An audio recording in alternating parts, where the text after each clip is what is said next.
Hi Murali. Good morning. When did you come from Australia? I came last week. It was a long trip.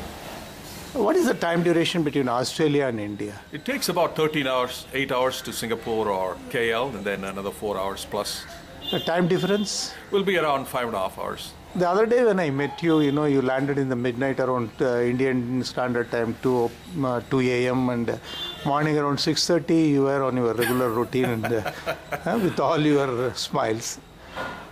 Did you not celebrate the jet lag? Normally, normally in India, the people who are coming from Western countries, US, Australia and European countries, at least for 2 or 3 days, they celebrate the jet lag. By sleeping, I suppose. By sleeping, and then, they never even give an appointment. It is very difficult for them. Yeah, wasn't that a bit of a loss? Because I think there really isn't anything to celebrate because you really don't need to suffer through the jet lag. Like I don't.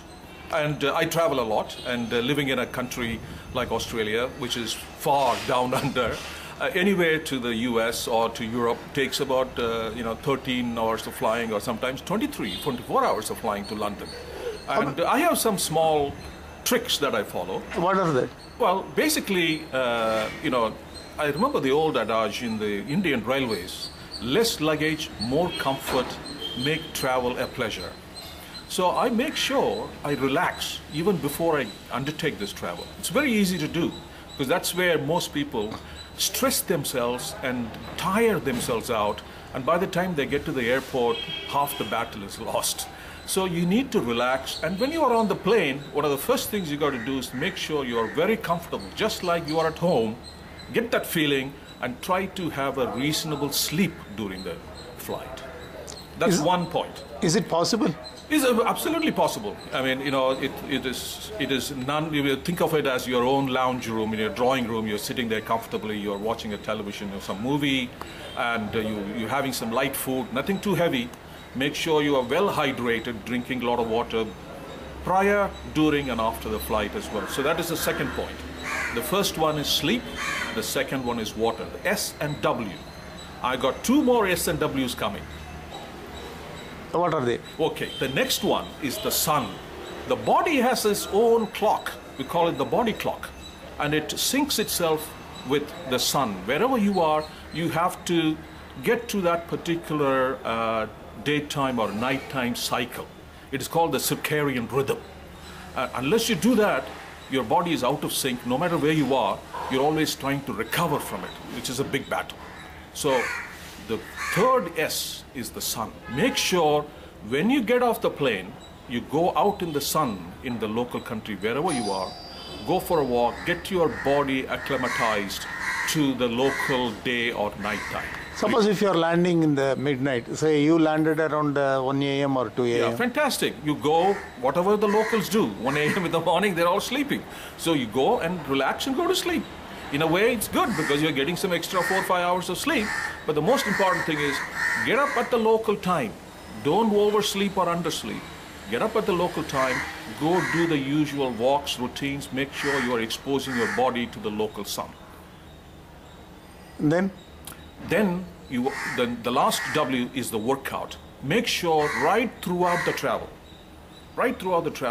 that you are not lazing, or you're not, particularly in a long distance travel, your body can freeze itself a little bit. So make sure you're flexible.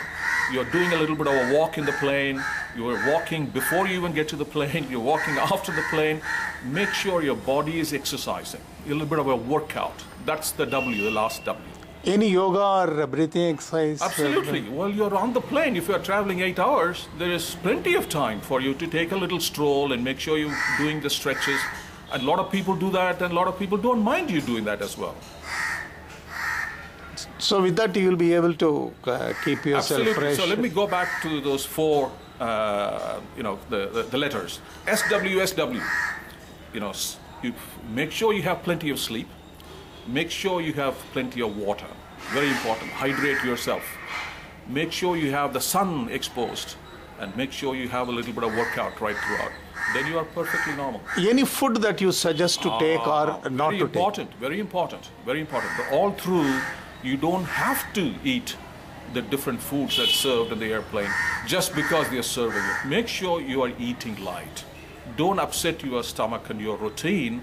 Particularly, people are very sensitive to airline food, and you have to be very careful that you have more of the fruits and vegetables which are easy to digest than having a lot of alcohol, wine, and various other things with some heavy meal.